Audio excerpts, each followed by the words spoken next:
aconteceu com Jonas. É tanto que é citado por Jesus. O próprio Jonas é citado quando Jesus fala assim como foi Jonas, passou 3 dias e 3 noites no ventre do peixe, assim também é o Filho do Homem. Então, Jonas é um livro que só conta a história. A Bíblia diz que Jonas recebeu uma missão dada por Deus. Essa missão que ele recebeu era para ir para a cidade de Nínive. E Jonas quebrou as regras, desobedeceu, não aceitou a proposta, irmãos. Mas como é que Jonas não aceitou? Jonas era profeta? Jonas era profeta, é claro que Jonas era profeta. Como profeta, ele tinha sido chamado pelo Senhor. Como ele tinha sido chamado pelo Senhor, não era só a primeira vez que Jonas ia numa missão, irmão. Jonas era acostumado a receber missões para pregar a palavra de Deus. Ele era acostumado a receber missões para transmitir aquilo que Deus tinha colocado para ele dizer para alguma pessoa. É tanto quando nós olhamos a história de Jeremias, nós vemos quando Deus chamou Jeremias ainda adolescente, ele disse: Senhor, eu não passo de uma criança e você... Todo mundo, é a mesma coisa que prega, irmão, todo mundo quer fugir daquela responsabilidade. Jonas conhecia Deus, era profeta de Deus. Isso não quer dizer que Jonas era rico, irmãos. Isso não quer dizer que Jonas tinha aquele... Se nós lemos a Bíblia, a própria história de Jeremias, nós vemos que Jeremias se acabou sem nada, irmãos. Muitas vezes o pessoal, hoje os pregadores, pastor, muitas vezes quer ter nome ou renome para estar numa caminhonete nova, ter uma fazenda. E não, mas os profetas daquele tempo, irmãos, passaram por dificuldade. Jonas, ele estava sendo oprimido porque estava sendo mandado para uma cidade chamada Nínive. E naquela cidade de Nínive, Jonas estava correndo, não era só de uma responsabilidade, ele estava querendo fugir com a sua própria vida. Ele estava querendo sair de uma responsabilidade, estava arriscando a vida. Por que isso? Quando nós olhamos a história de todos os homens que foram para Nínive, eles chegaram em Nínive, irmão, e o rei de Nínive mandava pegar e matar. Todos que foram lá, os profetas, eles mataram. E Jonas estava com medo, porque ele já conhecia a história de todos os profetas que chegavam lá. Não, Jonas não estava fugindo, não era de uma só responsabilidade, ele estava com medo. Quem é que não tem medo? O próprio Jesus, quando ele estava orando, que foi revelado a ele o que iria acontecer com ele lá no Gólgota, lá no Calvário, ele disse: Pai, se ser possível, passa de mim esse cálice, antes que eu não beba. Mas Jonas estava na mesma coisa, irmão. Jonas estava preocupado. E aí a Bíblia diz que teve uma oportunidade. Jonas saiu ao contrário do lugar que tinha que ir. Por acaso, Jonas era para ir para o norte, ele foi para o sul. Ele saiu fora da rota que Deus queria que ele fosse. A Bíblia diz que enquanto ele estava fugindo, ele estava muito tranquilo. Ele desceu, pagou sua passagem, entrou lá e estava dormindo. E aí a própria Bíblia diz que Deus mandou um vento, e aquele vento se alvoroçou, aquele vento sacudiu o barco.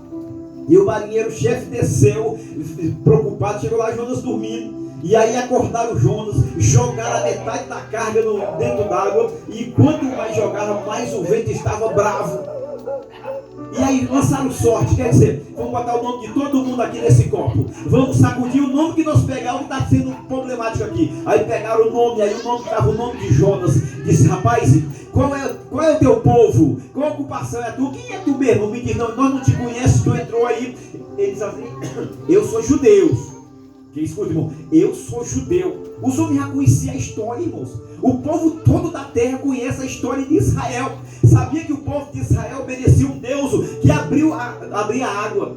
Ele sabia que o Deus de Israel fez os muros de Jericó descer de uma vez, afundar dentro da terra. Ele sabia que o Deus Todo-Poderoso fazia qualquer coisa. E ele assim: e eu sou judeus e sirvo o Deus que criou os céus e a terra. Aí eles eram assim: tu está vendo que tu aprontou conosco? Porque tinha dito: porque eu estou fugindo de um mandado do Senhor. Você já percebeu, irmãos? Quando o povo quer sair da responsabilidade da salvação, seria a responsabilidade do evangelho, de pregar, anunciar. A irmã estava dizendo, a irmã Francisca, chegamos aqui, disse: irmãos, a coisa está ficando feia, porque antigamente quando tinha uma festa anunciada, logo os irmãos chegavam. É verdade, irmãos. Estão vivendo os últimos tempos, que a irmã Maria acabou de falar, estão vivendo as últimas horas do povo na terra. A Bíblia disse: se não os dias não tivessem se abreviado, até os escolhidos e chamados ficariam. Nós estamos vendo os dias abreviados, nos últimos momentos, os últimos fogos do povo na terra, porque Jesus fez uma promessa a esse povo, que vinha buscar esse povo. Os discípulos perguntam: mestre, mas quando é? Ele veio ele diz, quando você vê toda essa situação, tremor de terra, fome, peste, seca, terremoto, não, pai contra filho, filho contra pai, isso estamos vendo, irmãos. Estamos vivendo as últimas horas, os últimos momentos. Eu lembro quando eu aceitei Jesus há 24 anos. Eu congregava no Cacau. Eu saía da minha casa montado de jumento lá, de cavalo lá pro Cacau. Hoje não, hoje Deus deu carro, deu moto, deu tudo. E nós ainda fica muito incomodado, ou acomodado na nossa casa, tranquilo, nossa casa, uma casa boa, deu lugar. A gente fica acomodado, mas está vivendo as últimas horas. Isso é porque eu digo de mim mesmo, muitas vezes estamos se acovardando, estamos achando que as coisas estão boas. As coisas não estão boas. Jesus está voltando. Eu era acostumado a ver os pregadores dizer assim, olha, a Bíblia diz que só vai 50%. Eu estou para dizer que não vai nem 30%. Sabe por quê?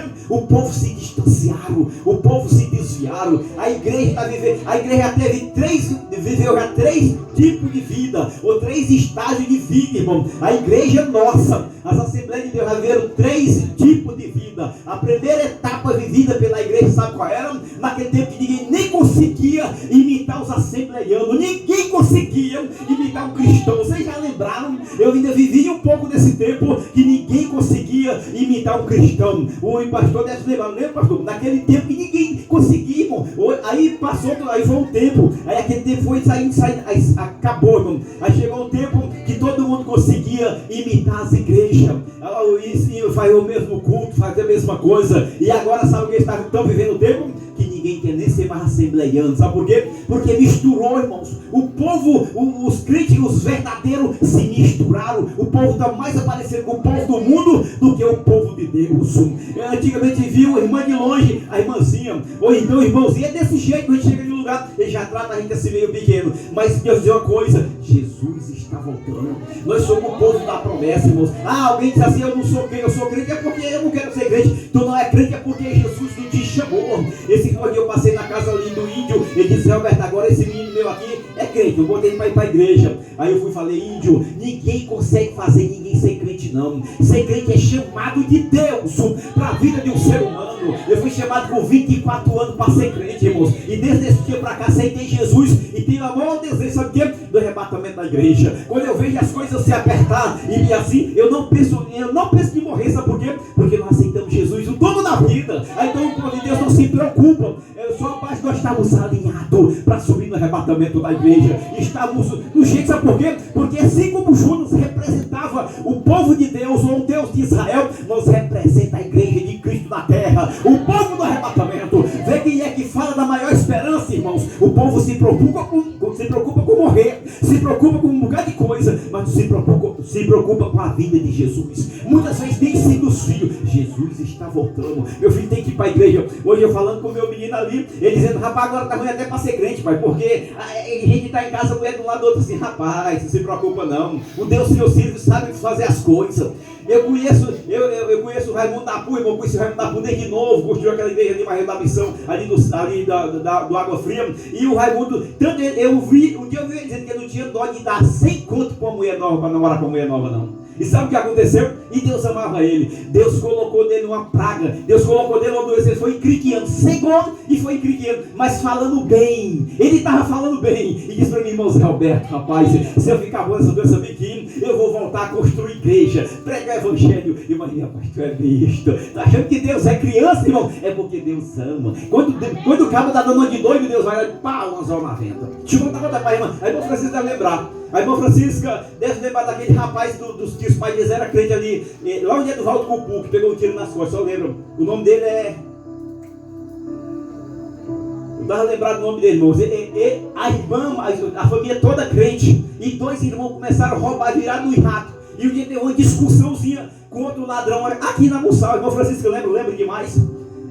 E aí, na divisão lá dos que tinham roubado, correu e um deu tiro de 12 nele. E aí sabe o que aconteceu? Não aconteceu nada, só quebrou isso aqui, ó. Ele só ficou de cadeira de roda. Não foi fácil ser crente? Um homem crente que logo a gente começar a falar de Jesus, ele começar a falar línguas estranhas por lá, não é, irmão Francisco? Começar a falar, é desse jeito, irmão, não se preocupa não. O Deus que nós serve, filho, pega o homem e faz o que quer dele. Pega o homem e faz dele o que quer. Não quer se preocupar, não só, não, tu não é porque Deus nos chama. Quando Deus chama o homem, irmão, acabou. E a Bíblia diz que Jonas foi por aí. E E Jonas deu uma presa para vocês, me jogam fora desse barco. Por que Jonas disse aquilo ali? Jonas está dizendo assim: se eu me matar, isso não é ordem de Deus. Vocês me jogam fora desse barco. Irmão, quem pensa bem no Oceano Atlântico, jogar uma pessoa dentro do mar já era. E eles pegaram Jonas e jogaram dentro do barco. De dentro do barco lá fora. Quando jogaram Jonas lá fora, a Bíblia diz que Deus deparou um peixe. Alguns dizem que foi baleia, lá no livro de Mateus, em algumas versões diz que foi baleia, mas a Bíblia diz que foi um peixe e esse engoliu Jonas. E Jonas orou no bucho do peixe. Tu lê o capítulo número 2, tu vê a oração. Ele disse: Senhor, do inferno eu clamei a ti, e tu me ouviste. Então eu estava. Já pensou? Tem pessoas que dizem que ora e Deus ouve a tua oração. Pode ser em qualquer oração, pode ser em qualquer lugar, pode ser em qualquer estabelecimento, pode ser aonde tu estiver. Toda oração Deus ouve, irmãos. A Bíblia diz que Deus está atento à oração do povo dele aqui na terra. E a Bíblia diz que Jonas foi levado lá para Nínive. Irmão, estava em lugar errado, em lugar ao contrário do que ele ia. Mas Deus, quem é Deus? O que Deus pode fazer? Deus pegou Jonas e levou. Sabe por que Deus fez aquilo? Tudo aquilo tinha que acontecer. Se Jonas tivesse chegado lá no navio, irmãos, ele ia acabar sendo morto. Porque eles tinham uma lenda. O pessoal de Nínive tinha uma lenda. Eles tinham a lenda que o pessoal mais velhos dele dizia que um homem que ia pregar a verdade ia surgir das águas. E sempre eles esperavam que ele ia surgir das águas. Quando as mulheres estavam na beira do rio lá, quando deram fé lá, que ele ia surgir das águas. De uma hora para outra, ele ficou